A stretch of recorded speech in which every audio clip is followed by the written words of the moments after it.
Britain controlled huge lands in India through the East India Company, mostly in the Bengal and Bihar areas.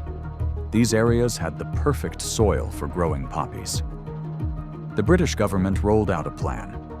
They forced Indian farmers to stop growing food and switch to opium, taking total control of how it was made.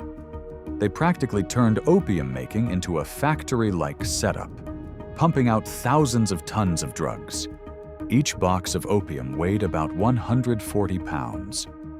To keep the British government's hands looking clean, the East India Company set up open sales in Calcutta to sell the opium to private traders. These private traders, who were basically drug runners, then illegally snuck these deadly goods into China through the port of Canton and along the coast. This was a massive, organized drug ring running under the official watch of the British government, set up so they could deny knowing anything about it. Opium addiction didn't care if you were rich or poor. From government officials and scholars to simple workers and soldiers, once they tried it, they couldn't stop. The drug sold itself. Opium dens popped up everywhere. The numbers are scary.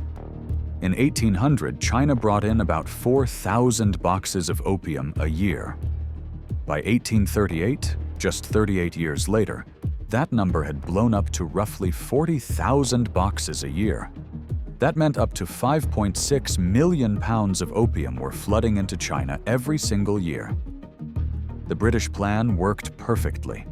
The silver that once flowed into China to buy tea was now pouring out to buy opium. The trade gap was completely flipped, and the massive profits the East India Company made from opium paid for almost 15% to 20% of the entire budget for the British rule in India. The growth of their whole empire there was mostly paid for by drug money. Britain had basically turned into the world's biggest drug cartel. But for China, the country's economy and its roots were falling apart from the inside. Millions of Chinese became addicts, farmers left their fields, and soldiers were too weak to fight. Tax money dropped fast, and families were broken apart.